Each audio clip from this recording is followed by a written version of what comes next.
اس وقت بھی اللہ سبحانہ وتعالیٰ اپنا تعارف الملک کے طور پہ کرواتے ہیں کہ بندو یاد رکھو میں ہوں تمہارا حقیقی بادشاہ.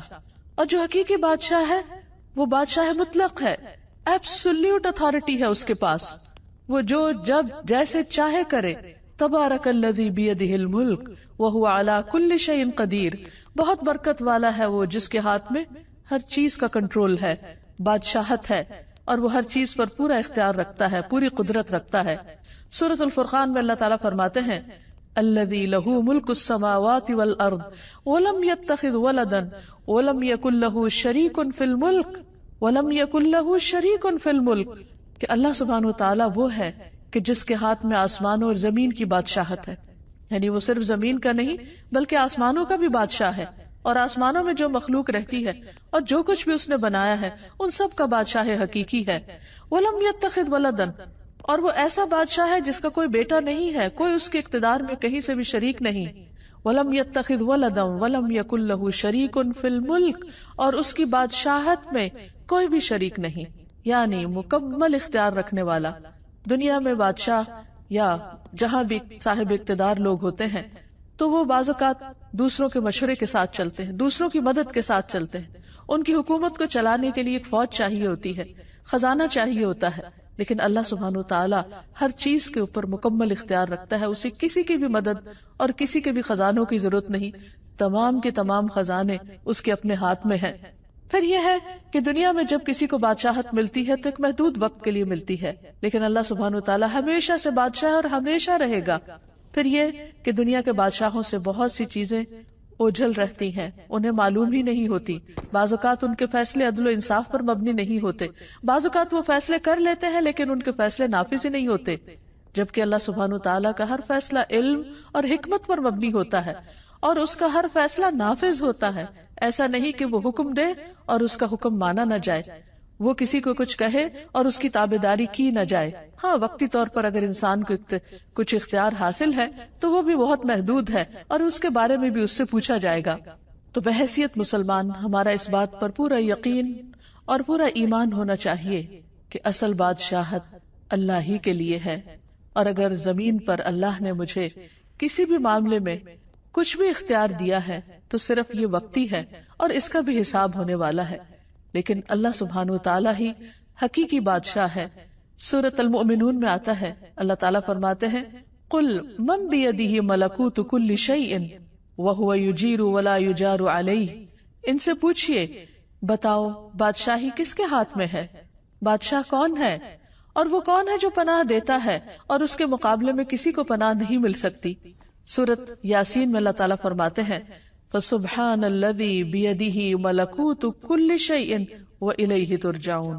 پاک ہے وہ اللہ، وہ ذات جس کے ہاتھ میں ہر چیز کی بادشاہت ہے، ہر چیز پر وہ چھایا ہوا ہے، ہر چیز پر غالب ہے، ہر چیز پر اس کا حکم چلتا ہے، اور تم سب اسی کی طرف لوٹائے جاؤ گے، اسی کے پاس پہنچو گے. پھر وہ تم سے حساب لے گا، تم سے پوچھے گا. اور جہاں تک اختیارات کا تعلق ہے تو دنیا میں جتنے بھی بادشاہ ہیں ان کے پاس جو بھی خزانے ہیں وہ محدود ہیں اور وہ ختم ہو جاتے ہیں، اور ان کو بھرنے کے لیے انہیں مختلف وسائل اختیار کرنے پڑتے ہیں، جبکہ اللہ سبحانہ وتعالی اس کو خرچ کرنے کے لیے کسی سے کچھ لینے کی ضرورت نہیں ہوتی. ایک روایت میں آتا ہے رسول اللہ صلی اللہ علیہ وسلم نے فرمایا اللہ کا ہاتھ بھرا ہوا ہے، اسے رات دن کی بخشش کم نہیں کرتی، وہ دن کو بھی دیتا ہے، وہ رات کو بھی دیتا ہے، اور یہ دینا اس کے خزانوں میں کمی نہیں کرتا. آپ نے فرمایا کیا تمہیں معلوم ہے کہ جب اس نے آسمان و زمین پیدا کیا اور جب سے پیدا کیے اس نے کتنا کچھ خرچ کیا، یعنی جب سے یہ دنیا بنی ہے اس نے کیا کچھ نہیں دیا، وہ دیتا ہی چلا جا رہا ہے. عام طور پر دنیا میں وقتی طور پر جب کسی کو اقتدار ملتا ہے یا بادشاہت ملتی ہے تو اس کے پاس جو بھی خزانہ ہوتا ہے یا خرچ کرنے کو ہوتا ہے وہ محدود ہوتا ہے، اور بعض اوقات خرچ کرنے کے بعد وہ ختم بھی ہو جاتا ہے، اور اس خزانے کو بھرنے کے لیے مختلف طرح کے ہیلے کرنے پڑتے ہیں. لیکن اللہ سبحانہ وتعالیٰ کسی کا بھی محتاج نہیں، وہ دن رات خرچ کرتا ہے لیکن اس کے خزانوں میں کسی قسم کی کوئی کمی واقع نہیں ہوتی. رسول اللہ صلی اللہ علیہ وسلم نے فرمایا اللہ تعالیٰ کا ہاتھ بھرا ہوا ہے اور وہ اس میں سے دن رات خرچ کرتا ہے، لیکن تمہیں معلوم ہے کیا کہ جب سے اس نے آسمان و زمین پیدا کیے ہیں اس نے کتنا خرچ کیا ہے؟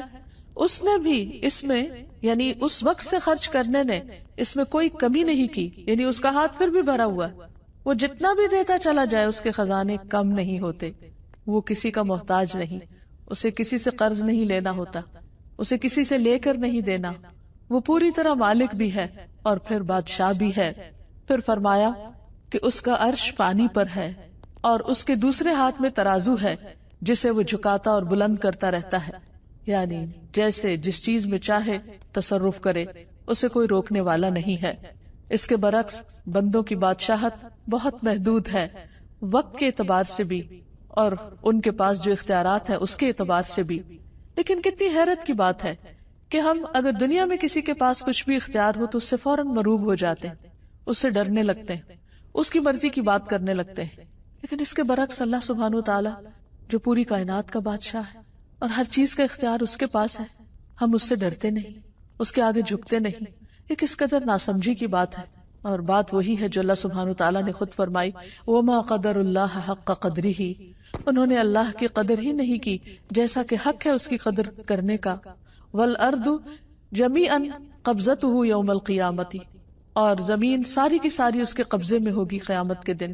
وَالسَّمَاوَاتُ مَطْوِيَّاتٌ بِيَمِينِهِ، اور آسمان اس کے دائیں ہاتھ میں لپٹے ہوئے ہوں گے، یعنی ہر چیز اس کے قبضہ قدرت میں ہے، اختیار میں ہے۔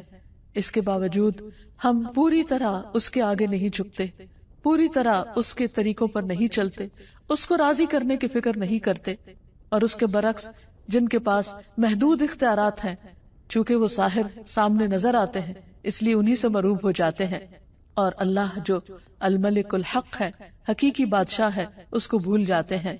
پھر آپ دیکھیے کہ اللہ سبحانہ وتعالی جیسی قدرت بھی کسی کے پاس نہیں۔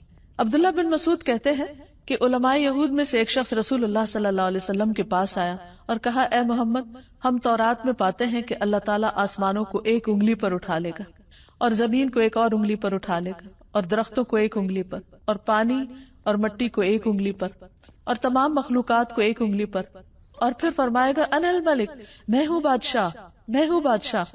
نبی صلی اللہ علیہ وسلم نے جب اس عالم کی بات سنی تو آپ مسکرا دیے، اور دراصل یہ مسکراہٹ اس یہودی عالم کی تصدیق کے طور پر تھی۔ پھر آپ نے یہ آیت تلاوت فرمائی، وَمَا قَدَرُ اللَّهَ حَقَّ قَدْرِهِ وَالْأَرْضُ جَمِيعًا قَبْضَتُهُ يَوْمَ الْقِيَامَةِ وَالسَّمَاوَاتُ مَطْوِيَّاتٌ بِيَمِينِهِ سُبْحَانَهُ وَتَعَالَى عَمَّا يُشْرِكُونَ، اور ان لوگوں نے اللہ کی قدر نہیں کی جیسا کہ اس کی قدر کرنے کا حق ہے، اور ساری زمین قیامت کے دن اس کی مٹھی میں ہوگی، اس کے ہاتھ میں ہوگی، اور آسمان دائیں ہاتھ میں لپٹے ہوئے ہوں گے۔ وہ ان لوگوں کے شرک سے بالکل پاک اور بلند تر ہے، یعنی لوگ اللہ سبحانہ وتعالیٰ کی عظمت کو اس طرح محسوس نہیں کرتے جس طرح کرنا چاہیے۔ پھر یہ بھی یاد رہے کہ اللہ سبحانہ وتعالیٰ کی بادشاہت میں کبھی بھی کسی قسم کی کوئی کمی نہیں آئے گی۔ اللہ تعالیٰ فرماتے ہیں، اگر تم سب اولین و آخرین، یعنی سارے کے سارے انسان، اور نہ صرف یہ کہ انسان بلکہ جن بھی، کہ تمہارے اول پہلے انسان سے لے کے آخری انسان تک، اور تمام کے تمام جن پہلے جن سے لے کر آخری جن تک، تم سب اس آدمی کے دل کی طرح ہو جاؤ جو سب سے زیادہ تقوی والا ہو، تو بھی تم میری سلطنت میں کچھ اضافہ نہیں کر سکتے۔ یعنی عام طور پر انسان یہ سمجھتا ہے کہ جب وہ عبادت کرتا ہے یا اللہ کی بندگی کرتا ہے یا کوئی بھی اس کی خاطر کام کرتا ہے تو شاید وہ اللہ تعالیٰ کو فائدہ پہنچاتا ہے، حالانکہ ایسا نہیں ہے۔ اللہ تعالیٰ فرماتے ہیں کہ اگر تم سارے سجدے میں بھی پڑے رہو تو اس سے میری حکومت، میری بادشاہت میں کچھ اضافہ نہیں ہوگا۔ اسی طرح اے میرے بندو، اگر تم سب اولین و آخرین، جن و انس، ایک آدمی کی طرح ہو جاؤ جو سب سے زیادہ بدکار ہے، تو پھر بھی تم میری سلطنت میں کسی قسم کی کوئی کمی نہیں کر سکتے۔ یعنی اگر اس زمین پر اول سے لے کر آخر تک قیامت تک کوئی ایک بندہ بھی کوئی عبادت نہ کرے، کسی قسم کی کوئی تسبیح نہ کرے، کوئی ذکر نہ کرے، کوئی اس کی اطاعت نہ کرے، تو بھی اللہ سبحانہ وتعالیٰ کی حکومت میں، بادشاہت میں، اقتدار میں، اختیار میں، اس کی طاقت اور غلبے میں کوئی کمی نہیں آ سکتی، کسی قسم کی کوئی کمی۔ ہم اسے کوئی نقصان نہیں دے سکتے۔ تو پھر یہ سب کچھ اصل میں خود ہمارے اپنے ہی فائدے میں ہے۔ جب ہم اللہ تعالیٰ کی عبادت کرتے ہیں اس کو تو کچھ نہیں ملتا، لیکن یہ عبادت ہمارے لیے باعث سعادت ہوتی ہے۔ جب ہم اس کا ذکر کرتے ہیں تو اس کو کچھ نہیں ملتا، اس لیے کہ زمین و آسمان کی ہر چیز اس کی تسبیح کر رہی ہے، لیکن یہ تسبیح اور یہ ذکر خود ہمارے اپنے دلوں کی تسکین کا باعث بنتا ہے۔ اس لیے بندہ جب بھی اللہ سبحانہ وتعالیٰ کی طرف رغبت کرے تو اس سے ڈرتے ہوئے اور اس سے امید رکھتے ہوئے، اس سوچ کے ساتھ نہیں کہ میں اپنی عبادت سے اس کو کچھ فائدہ پہنچانے چلا ہوں۔ پھر فرمایا، اے میرے بندو، تم سب اولین و آخرین، جن و انس، ایک صاف چٹیل میدان میں کھڑے ہو جاؤ اور سب مجھ سے مانگو، اور میں تم سب کو وہ سب کچھ دوں جو تم مانگ رہے ہو۔ تو اس سے میری حکومت میں، میری بادشاہت میں اتنی بھی کمی نہیں ہوگی جتنی ایک سمندر کے اندر سوئی ڈالنے کے بعد نکالی جائے اور اس میں جو پانی لگا ہو، تو اتنی قلیل مقدار میں بھی اس سمندر کے مقابلے میں جو کمی ہوتی، میری بادشاہت میں وہ بھی کمی نہیں ہوگی۔ تو اس سے پتہ چلتا ہے کہ اللہ سبحانہ وتعالیٰ کی بادشاہت کیسی ہے، اور اس کے خزانے کیسے ہیں، اور اس کی حکومت کیسی ہے، اور اس کا اقتدار کیسا ہے۔ پھر آپ دیکھیے کہ اس کی بادشاہت کی وسعت، اس کا بھی ہم اندازہ نہیں کر سکتے۔ نبی صلی اللہ علیہ وسلم نے فرمایا، میں خوب جانتا ہوں کہ اہل جہنم میں سے کون سب سے آخر میں نکلے گا۔ وہ ایک ایسا شخص ہوگا جو اپنے گھٹنوں کے بل رینگتا ہوا جنت میں داخل ہوگا، یعنی جہنم سے گھٹنوں کے بل گھسٹتا ہوا باہر نکلے گا تو اللہ سبحانہ وتعالیٰ اسے حکم دیں گے کہ جاؤ جنت میں داخل ہو جاؤ۔ وہ جنت میں آئے گا، لیکن اسے ایسے معلوم ہوگا کہ جیسے جنت بھری ہوئی، تو واپس اللہ تعالیٰ کے پاس جائے گا اور کہے گا، یا رب جنت تو بھر گئی ہے۔ اللہ تعالیٰ اسے فرمائیں گے کہ جاؤ جنت میں چلے جاؤ۔ پھر وہ جائے گا، پھر وہ دیکھے گا کہ جنت بہت آباد ہے، وہ واپس آئے گا اور کہے گا، اے رب جنت تو بھری ہوئی معلوم ہوتی ہے، میں نے جنت کو بھرا ہوا پایا ہے۔ تو اللہ تعالیٰ پھر فرمائے گا کہ جاؤ جنت میں داخل ہو جاؤ، میں تمہیں دنیا کی مانند اور اس سے 10 گنا زیادہ دیتا ہوں۔ سوچئے اس دنیا میں کیا کچھ، یعنی عام طور پر ایک انسان کے بس میں نہیں کہ وہ ایک انسان کیا، آج تک اتنی تحقیقات ہوئی، اتنا کچھ انسانوں نے پڑھا لکھا، بڑی بڑی یونیورسٹیاں قائم ہوئی، لیکن پوری زمین کو ایکسپلور نہیں کر سکے اور اس کے پورے خزانوں کو بھی۔ تو اللہ سبحانہ وتعالیٰ جہنم سے نکلنے والے آخری شخص سے فرمائے گا کہ جاؤ میں تمہیں دنیا اور اس جیسی 10 دنیایں تمہیں دیتا ہوں، اور یہ وہ ہے جو سب سے آخر میں جنت میں پہنچنے والا ہوگا۔ تو آپ خود سوچئے کہ جن کو جنت الفردوس عطا ہوئی اور جن کو جنت کے بلند درجات نصیب ہوئے، ان کو کیا کچھ اللہ تعالیٰ عطا فرمائیں گے۔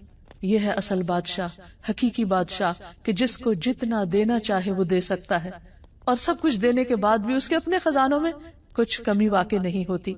تو وہ شخص اس پر بہت حیران ہو جائے گا اور کہے گا کہ یا رب تو مجھ سے مذاق کرتا ہے، واقعی اتنا کچھ، یعنی اسے یقین نہیں آئے گا کہ اتنا کچھ بھی مل سکتا ہے۔ تو اس بات پر نبی صلی اللہ علیہ وسلم جب یہ بیان کر رہے تھے تو آپ بھی ہنسنے لگے اور آپ کے سامنے کے دندان مبارک ظاہر ہو گئے، اور آپ کہا کرتے تھے یہ جنت میں سب سے کم درجے والے کا حال ہے، سب سے کم درجے والے کا۔ اور آج انسان دنیا کی حقیر چیزوں کے پیچھے اپنا دین ایمان بیچ ڈالتا ہے اور اللہ سبحانہ وتعالیٰ کو ناراض کر دیتا ہے، اور یہ بھول جاتا ہے کہ اصل اختیار غلبہ اللہ سبحانہ وتعالیٰ کے پاس ہے، اور وہ اپنے فیصلوں میں خود مختار ہے، جو چاہے کرے۔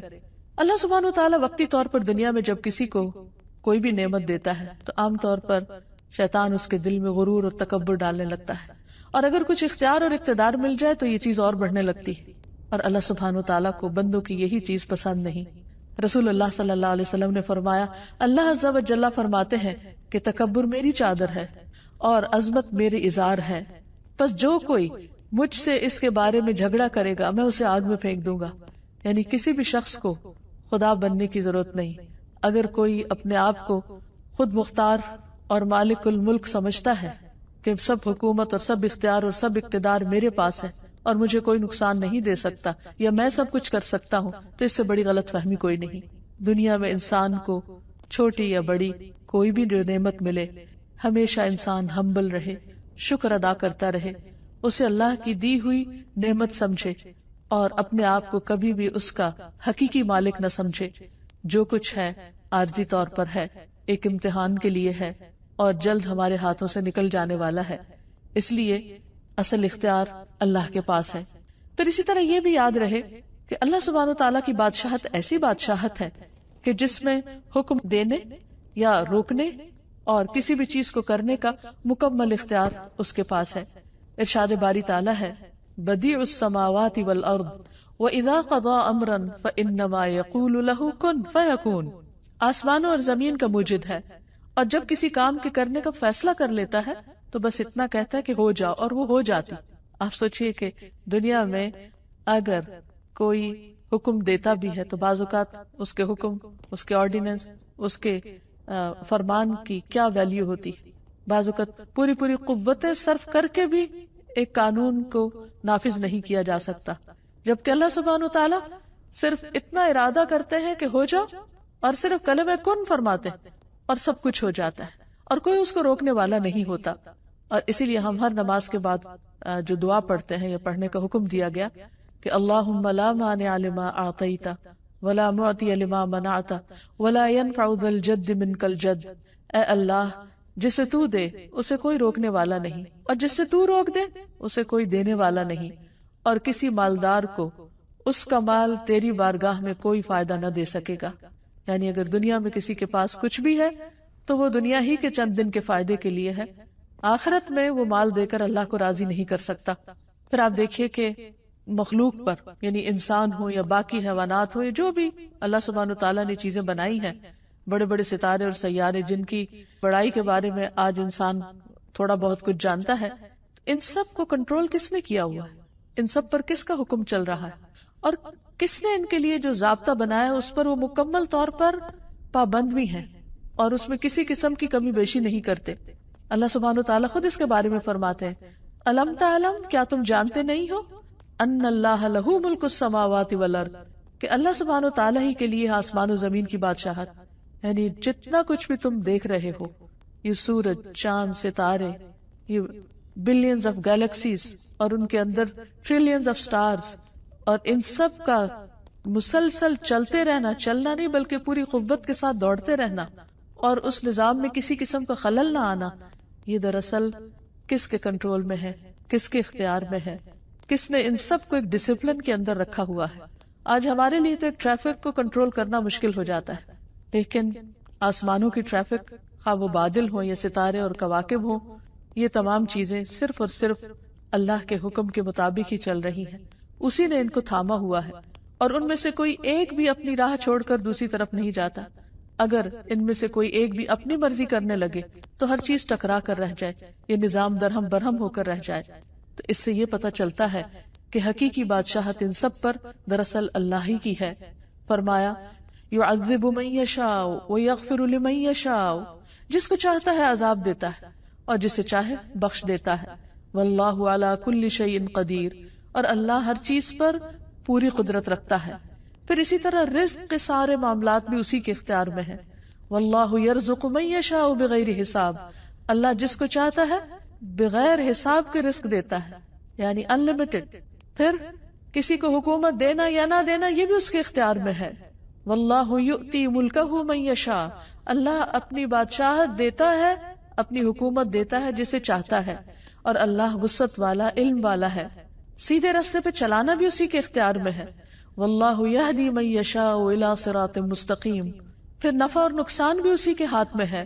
وَإِن يَمْسَسْكَ اللَّهُ بِضُرٍّ فَلَا كَاشِفَ لَهُ إِلَّا هُوَ، اگر اللہ سبحانہ وتعالیٰ تمہیں کوئی نقصان پہنچانا چاہے تو اس کے سوا اسے کوئی ہٹا نہیں سکتا۔ وَإِن يُرِدْكَ بِخَيْرٍ، اور اگر تمہیں کوئی خیر پہنچانا چاہے فَلَا رَادَّ لِفَضْلِهِ، تو اس کے فضل کو بھی کوئی نہیں پھیر سکتا۔ يُصِيبُ بِهِ مَن يَشَاءُ، وہ جس کو چاہتا ہے وہ فضل پہنچاتا ہے، یعنی کوئی اس کو روک نہیں سکتا۔ یصیب بہ من یشاء من عبادہ وہو الغفور الرحیم، اور وہ غفور الرحیم بھی ہے۔ پھر اسی طرح نبوت کا دینا بھی اسی کے اختیار میں ہے، اس نے جس کو چاہا اپنے بندوں میں سے اپنی رسالت کے لیے چن لیا۔ پھر ہر طرح کا فضل دینا بھی اللہ کے اختیار میں ہے، یعنی کوئی کسی سے اللہ کی نعمت کو چھین نہیں سکتا، اور اسی لیے حسد کرنا منع کیا گیا ہے، کیونکہ وہ اللہ کا فیصلہ ہوتا ہے، وہ جس پہ جو چاہے رحمت فرمائے۔ پھر اسی طرح بیٹے اور بیٹیاں دینا بھی اللہ کے اختیار میں ہے۔ اللہ تعالیٰ فرماتے ہیں للہ ملک السماوات والارض یخلق ما یشاء یہب لمن یشاء اناثا ویہب لمن یشاء الذکور، آسمانوں اور زمین کی بادشاہت اللہ ہی کی ہے، جسے چاہتا ہے جو چاہتا ہے پیدا کرتا ہے۔ یخلق ما یشاء، یعنی اس کی تخلیق اس کی مرضی سے ہوتی ہے، کیونکہ وہ بادشاہ ہے۔ جسے چاہتا ہے بیٹیاں عطا کرتا ہے، جسے چاہتا ہے بیٹے دیتا ہے، اور جسے چاہتا ہے ملا جلا کر دیتا ہے۔ اصل اختیار اسی کا ہے۔ پھر اسی طرح انسانوں کو معاف کرنا یا عذاب دینا یا بخش دینا یہ بھی اسی کے اختیار میں ہے، اور اس میں بھی مالک یوم الدین وہ خود ہے، روز جزا کا مالک، جس میں سارے فیصلے اس کی مرضی کے مطابق ہوں گے۔ پھر تمام بنی آدم کے دلوں کا اختیار بھی اللہ سبحانہ و تعالیٰ کے پاس ہے، یعنی صرف یہ نہیں کہ آسمان اور ستارے سیارے کا مالک وہ ہے اور اس پر اس کی حکومت ہے، نہیں، اس زمین پر بھی حقیقی حکومت اور بادشاہت اسی کی ہے، حتیٰ کہ انسانوں کے دلوں پر بھی۔ رسول اللہ صلی اللہ علیہ وسلم نے فرمایا، تمام بنی آدم کے دل رحمان کی انگلیوں میں سے 2 انگلیوں کے درمیان ایک دل کی طرح ہے، وہ جیسے چاہتا ہے اسے پھیر دیتا ہے۔ پھر آپ صلی اللہ علیہ وسلم نے فرمایا، اللہم مصرف القلوب صرف قلوبنا علی طاعتک، اے اللہ جو دلوں کا پھیرنے والا ہے، ہمارے دلوں کو اپنی اطاعت پر پھیر دے، یعنی اس کی طرف موڑ دے، کیونکہ اللہ کے لیے کچھ بھی ناممکن نہیں، ہر چیز اسی کے اختیار میں ہے۔ پھر یہ بھی یاد رہے کہ اللہ سبحانہ و تعالیٰ کو کوئی مجبور کرنے والا نہیں۔ دنیا کے بادشاہ بعض اوقات وہ مجبور ہوتے ہیں، وہ اپنے حواریوں اور اپنے دوسرے مددگاروں کی مرضی کے مطابق فیصلے کرتے ہیں، بعض اوقات وہ اپنی خواہش کے مطابق فیصلے بھی نہیں کر سکتے، لیکن اللہ سبحانہ و تعالیٰ کی بادشاہت ایسی بادشاہت ہے کہ جس میں وہ جس کو جو چاہے عطا کر دے، جو چاہے فیصلہ کر دے، کوئی اس کے فیصلوں پر حاوی نہیں ہو سکتا۔ نبی صلی اللہ علیہ وسلم نے فرمایا، تم میں سے کوئی کبھی یوں نہ کہے کہ اللہ اگر تو چاہے تو مجھے معاف کر دے، تو چاہے تو مجھ پر رحم فرما، نہیں، بلکہ پورے عزم سے مانگے، کیونکہ اللہ جو چاہے کرتا ہے، وہ جو چاہے کرتا ہے، کوئی اسے مجبور کرنے والا نہیں، اس لیے اس سے خوب اچھی طرح پورے یقین اور اعتماد کے ساتھ مانگو۔ اور ایک اور چیز یہ کہ اس کی بادشاہت ایسی بادشاہت ہے جس میں وہ ظلم نہیں کرتا۔ دنیا میں اگر انسان کو چند انسانوں پر بھی کچھ اختیار مل جائے تو اس اختیار کی وجہ سے بعض اوقات وہ ان کے حقوق مارنے لگتا ہے یا ان پر ظلم کرنے لگتا ہے، ان کو اپنے کنٹرول میں لینے لگتا ہے، لیکن اللہ سبحانہ و تعالیٰ کسی پر ظلم نہیں فرماتا۔ ابی رضی اللہ عنہ کہتے ہیں، اگر اللہ اپنے آسمان والوں اور زمین والوں کو عذاب دینا چاہے تو وہ دے سکتا ہے، اور وہ ان پر ظلم کرنے والا نہ ہوگا، اور اگر وہ ان پر رحم کرنا چاہے تو کر سکتا ہے، تو اس کی رحمت ان کے لیے ان کے اعمال سے زیادہ بہتر ہے۔ تو بہرحال اگر ہمیں یہ یقین ہو جائے کہ حقیقی بادشاہ وہ ہے، تو پھر ہم سب اس کے آگے عاجزی کرنے والے ہوں، اس سے ڈرنے والے ہوں، اس سے مانگنے والے ہوں، اور اسی کے سامنے اپنی حاجات رکھنے والے ہوں۔ جیسا کہ ہم دیکھتے ہیں کہ بڑے بڑے پیغمبروں نے، جنہیں اللہ سبحانہ و تعالیٰ نے دنیا میں بادشاہت عطا کی، انہوں نے بھی اپنی ساری دعائیں اور حاجتیں اس حقیقی بادشاہ کے سامنے رکھی۔ مثلا یوسف علیہ السلام، اللہ سبحانہ و تعالیٰ نے ان کو ایسی حکومت عطا کی کہ جس میں پورا اختیار دیا، لیکن انہوں نے کیا مانگا؟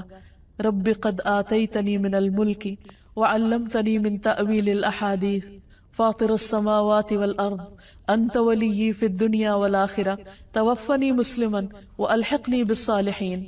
اے میرے رب، بے شک تو نے مجھے حکومت سے حصہ دیا اور باتوں کی اصل حقیقت سے سکھایا، یعنی باتوں کی تہ تک پہنچنا سکھایا۔ آسمانوں اور زمین کے پیدا کرنے والے، دنیا اور آخرت میں تو ہی میرا مددگار ہے۔ یعنی انہیں اپنی بادشاہت پر کسی قسم کا کوئی فخر نہیں تھا، اور انہوں نے اسے کوئی اپنی ذاتی ملکیت نہیں سمجھا، بلکہ کیا کہا کہ یہ سب کچھ دراصل تیری ہی مدد سے تھا، تو مجھے اسلام کی حالت میں فوت کرنا، یعنی میرے لیے سعادت کیا ہے کہ میں تیرا بندہ بن کے جیوں اور میری موت بھی تیری بندگی میں آئے، تیری فرما برداری میں آئے، اور تو مجھے نیک لوگوں کے ساتھ ملا۔ یعنی دنیا کی بادشاہت پر انہوں نے کس چیز کو فوقیت دی؟ اللہ سبحانہ و تعالیٰ کی رضا کو اور نیک بندوں کی صحبت کو۔ سلیمان علیہ السلام، جن کے لیے اللہ سبحانہ و تعالیٰ نے ہر چیز کو مسخر کر رکھا تھا، ہواؤں کو مسخر کر رکھا تھا، جنات کو مسخر کر رکھا تھا، پرندوں کو، ہر طرح کی فوجیں تھی ان کے پاس، لیکن وہ اللہ کے فرما بردار بندے تھے۔ وہ کیا دعا کرتے ہیں؟ رب اغفر لی وہب لی ملکا لا ينبغی لأحد من بعدی انک انت الوہاب۔ وہ بھی اللہ ہی سے مانگتے ہیں، اے رب مجھے بخش دے۔ کس قدر عاجزی ہے، سب کچھ ہوتے ہوئے بھی کہتے یا رب مجھے بخش دے، اور ایسی بادشاہت دے جو میرے بعد کسی کے لائق نہ ہو، یقیناً تو بہت عطا کرنے والا ہے۔ یعنی ایک طرف اپنی بخشش اور دوسری طرف جو ان کے دل میں تھا انہوں نے مانگا اور پورے یقین کے ساتھ مانگا۔ پھر اسی طرح ذوالقرنین، اللہ سبحانہ و تعالیٰ نے ان کو بھی بہت کچھ اختیار دیا، اور یہاں تک دیا کہ تو لوگوں کے بارے میں جیسا بھی تصرف کرنا چاہے کرے، لیکن انہوں نے بھی کس طرح اللہ سبحانہ و تعالیٰ کو راضی کرنے کے لیے بندوں کے ساتھ احسان کیا اور اپنے اقتدار سے کسی طرح کا ناجائز فائدہ نہیں اٹھایا۔ اصل بندے اللہ کے پسندیدہ وہی ہیں کہ جو سب کچھ رکھتے ہوئے بھی حقیقی بادشاہ اللہ تعالیٰ ہی کو سمجھے. پھر اللہ سبحانہ وتعالی جب اس سے اس نام کے ساتھ دعا کی جاتی ہے تو وہ اس کو پسند فرماتا ہے. حضرت علی رضی اللہ تعالیٰ عنہ نے نبی صلی اللہ علیہ وسلم کی جو دعا نماز کے شروع میں کوٹ کی ہے اس میں اللہ تعالیٰ کے حضور کس طرح عاجزی اور انکساری کا اظہار ہے. اللہم انت الملک، اے اللہ تو ہی بادشاہ ہے. لا الہ الا انت، تیرے سوا کوئی الہ نہیں. انت ربی، تو میرا رب ہے. وانا عبدک، اور میں تیرا بندہ ہوں. ظلمت نفسی، میں نے اپنی جان پہ ظلم کیا ہے. واعترفت بذنبی، اور میں اپنے گناہ کا اعتراف کرتا ہوں. فاغفر لی ذنوبی جمیعا، اللہ تو میرے سارے گناہوں کو معاف کر دے. انہ لا یغفر الذنوب الا انت، تیرے سوا گناہوں کو کوئی معاف نہیں کر سکتا. واہدنی لاحسن الاخلاق، اللہ مجھے بہترین اخلاق عطا کر. لا یہدی لاحسنھا الا انت، تیرے سوا بہترین اخلاق کی طرف کوئی رہنمائی نہیں کر سکتا. واصرف عنی سیئھا لا یصرف عنی سیئھا الا انت، اور تو مجھ سے میری برائیاں دور کر دے، ان برائیوں کو کوئی دور نہیں کر سکتا سوائے تیرے. پھر اسی طرح نبی صلی اللہ علیہ وسلم قیام کی حالت میں یہ دعا پڑھا کرتے تھے. سبحان ذی الجبروت والملکوت والکبریاء والعظمہ. آپ صلی اللہ علیہ وسلم کا مقام کتنا بلند ہے، لیکن جب اللہ کے حضور ہاتھ باندھ کر کھڑے ہوتے تو کس طرح اپنے رب کی تعریف بیان کرتے. سبحان ذی الجبروت والملکوت والکبریاء والعظمہ، پاک ہے وہ جو طاقت والا، سلطنت والا، کبریائی والا اور عظمت والا ہے. جو شخص جتنی زیادہ اللہ کی معرفت رکھتا ہے اتنے ہی خوبصورت الفاظ میں اللہ سبحانہ وتعالیٰ کو یاد کرتا ہے. پھر اسی طرح جو اللہ سبحانہ وتعالیٰ کے پسندیدہ کلمات ہیں ان میں سے لا الہ الا اللہ وحدہ لا شریک لہ لہ الملک ولہ الحمد وہو علی کل شیء قدیر ہے. نبی صلی اللہ علیہ وسلم جب نماز کے بعد سلام پھیرتے تو یہ کلمہ پڑھا کرتے تھے ہر نماز کے بعد کہ اللہ کے سوا جو صرف ایک ہے، کوئی اور معبود نہیں، اس کا کوئی شریک نہیں. لہ الملک، ساری بادشاہت اسی کی ہے اور سب تعریف بھی اسی کی ہے اور وہ ہر چیز پر قادر ہے.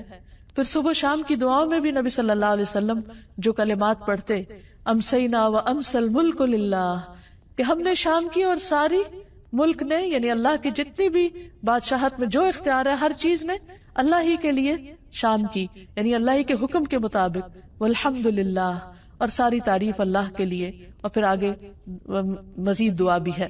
پھر اسی طرح صفا و مروہ کا طواف کرتے وقت بھی جو دعا سکھائی گئی اس میں بھی اللہ سبحانہ وتعالیٰ کے ملک کا اعتراف ہے. تو ہمارے لیے لازم ہے کہ ہم اللہ تعالیٰ کو بادشاہ حقیقی سمجھیں اور اس کے آگے ہمبل ہو جائیں، اس کی اطاعت اور فرما برداری کریں، اس کی اس بادشاہت میں کسی کو شریک نہ سمجھیں اور شرک کو گناہ عظیم سمجھیں. اللہ کے سوا کسی اور کو اختیار والا نہ سمجھے، کیونکہ سب کے پاس جو بھی اختیار ہے وہ محدود ہے اور حقیقی معنوں میں دینے والا اللہ سبحانہ وتعالی ہے، اور اس سے شدید محبت کرنے والے ہوں کیونکہ وہ ہر چیز کا مالک ہے، دنیا کی بھی اور آخرت کی بھی. اور پھر اس سے ملاقات کا شوق بھی ہمارے اندر ہو. جب دنیا میں کسی بڑے انسان کے بارے میں ہم سنتے ہیں تو اس سے ملنے کا شوق ہوتا ہے، اس کے قریب ہونے کا شوق ہوتا ہے، لیکن کیا ہم اللہ کی بڑائی کو سمجھتے نہیں کہ اس کے قرب اور اس کی ملاقات کا کوئی شوق نہیں ہمارے دل میں؟ نہیں.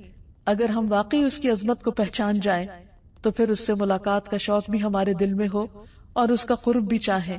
اور اس کا قرب نماز کے ذریعے حاصل ہوتا ہے. اس نے خود ہمیں بتا دیا واسجد واقترب، سجدہ کرو اور قریب ہو جاؤ، کیونکہ وہ عظیم بادشاہ ہے اور جب اس کو خوش کر دیں گے تو وہ ہمیں خوش کر دے گا. جیسے موسیٰ علیہ السلام اپنی قوم سے آگے آگے فوراً اللہ سبحانہ تعالیٰ کی طرف بڑھے. اللہ تعالیٰ نے پوچھا کہ کیا چیز تجھے سب سے پہلے آگے لے آئی؟ وہ کیا چیز تھی جو انہیں اللہ سبحانہ تعالیٰ کی طرف دوڑا رہی تھی؟ اس کی ملاقات کا شوق تھا. تو اللہ سبحانہ تعالیٰ ہم سب کو اپنی ملاقات کا شوق دے اور اپنی عظمت کا احساس دے. وآخر دعوانا ان الحمد للہ رب العالمین.